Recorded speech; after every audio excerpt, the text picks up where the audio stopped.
नमस्कार मित्रों, राम कथा तो आप सबने बहुत सुनी होंगी, लेकिन हनुमान की एक अद्भुत कथा शायद आप में से कम ही मित्रों के कानों तक अभी पहुंची होगी। यह कथा इतनी रोचक है कि इसे सुनकर कोई दूसरों को सुनाए बगैर नहीं रह पाता। मैंने जब से इसे सुना है तब से ही किसी को सुनाने का बड़ा मन था। आज आपको सुना रहा हूं, आप इसे अन्य मित्रों को शेयर कर सकते हैं। कथा कुछ यूं है कि राम जब लंका पर विजय प्राप्त करके अयोध्या वापस आए तो कुछ दिन पश्चात उन्होंने विभीषण, जामवंत, सुग्रीव और अंगद आदि अतिथियों को अयोध्या से विदा कर दिया, लेकिन हनुमान जी को विदा नहीं किया। सबको लगा हनुमान जी को प्रभु बाद में विदा करेंगे, लेकिन राम ने हनुमान जी को बाद में भी विदा नहीं किया।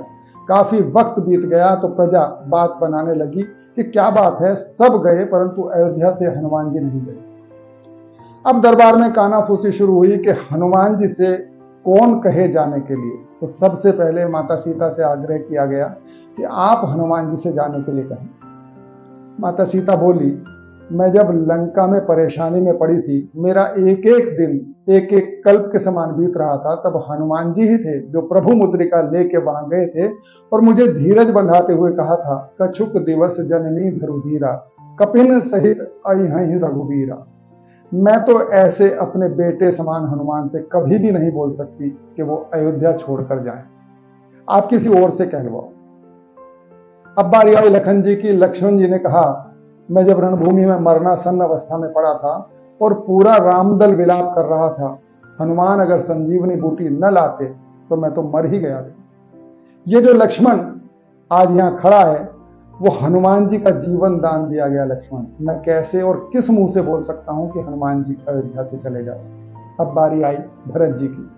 भरत जी बोले, पहले ही राम जी को अयोध्या से निकलवाने का कलंक लगा है मुझको। हनुमान जी को निकलवाने का कलंक मैं किसी कीमत पर नहीं लगने दूंगा स्वयं पर।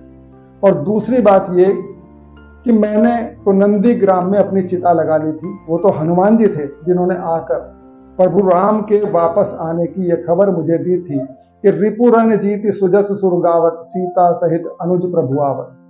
मैं तो बिल्कुल न बोलूं हनुमान जी से अयोध्या छोड़कर जाने। अब बचा कौन? सिर्फ शत्रुघ्न भैया। जैसे ही सब ने उनकी तरफ देखा, शत्रुघ्न बोले, मैंने पूरी रामायण में कभी कुछ नहीं बोला, तो आज ही क्यों मुझसे बुलवा रहे हो? और वो भी हनुमान जी को अयोध्या से निकलने के लिए, जिन्होंने माता सीता, लक्ष्मण भैया, भरत भैया सबके प्राणों को संकट से उबारा हो, उन्हें यहां से जाने के लिए मैं कैसे कह सकता हूं? किसी अच्छे काम के लिए कहते तो मैं बोल भी देता। अब बचे स्वयं श्री राम प्रभु। माता सीता ने कहा, प्रभु आप तो तीनों लोकों के स्वामी हो, आखिर आपके लिए क्या असंभव है? आप क्यों नहीं कह सकते हनुमान जी से? राघव ने कहा, देवी मैं हनुमान जी का कर्जदार हूं, इसलिए मैं भी उनसे ऐसा आग्रह नहीं कर सकता। और हनुमान जी का कर्ज उतारना भी इतना आसान नहीं है कि मैं उनके कर्ज से मुक्त होने के बाद ही उनसे अयोध्या से चले जाने को कह सकूं, क्योंकि उनका कर्ज तभी उतर सकता है जब पहले तो हनुमान विवाह करें और तब उनकी पत्नी का कोई राक्षस हरण कर ले जाए और तब मैं उनकी सहायता कर सकूं। लेकिन हनुमान विवाह कभी करेंगे नहीं और मैं उनके ऋण से कभी उऋण हो नहीं पाऊंगा।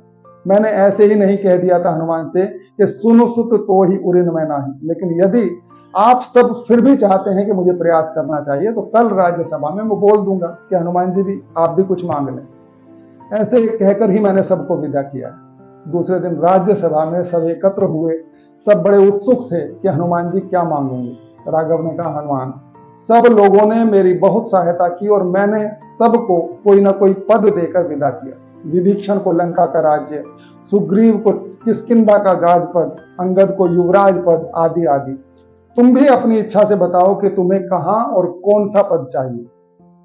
हनुमान जी बोले, प्रभु आपने जितने नाम गिनाए उन सबको एक एक पद मिला है, लेकिन क्योंकि आपने मुझसे कहा था कि तय मम प्रिय लक्ष्मण ते दूना, मैं आपको लक्ष्मण से दुगना प्रिय हूं, तो यदि मैं आपसे 2 पद मांगू तो? राम ने मुस्कुराते हुए कहा, ठीक है मांग लो। सब लोग बहुत खुश थे कि आज हनुमान जी का कर्ज चूकता हो ही जाएगा। हनुमान जी ने कहा, प्रभु जो पद आपने सबको दिए हैं उनमें राजमद हो सकता है, मुझे उस तरह के पद नहीं चाहिए जिसमें राजमद की शंका हो। राम ने पूछा, तो आप ही बताइए कि आपको कौन से पद चाहिए। हनुमान जी ने राम जी के दोनों चरण पकड़ लिए। प्रभु हनुमान को तो बस यही 2 पद चाहिए। पूरा सदन यह दृश्य देखकर भाव विभोर हो गया। राम और हनुमान दोनों की आंखों से लगातार अश्रु की धाराएं फूट चली।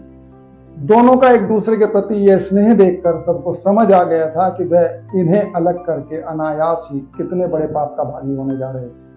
लेकिन प्रभु ने अपनी लीला दिखाकर उन्हें इस अधम कृत्य से बचा लिया। ऐसा है श्री राम और हनुमान जी का प्रेम, जिसकी तुलना किसी अन्य संबंध से की ही नहीं जा सकती।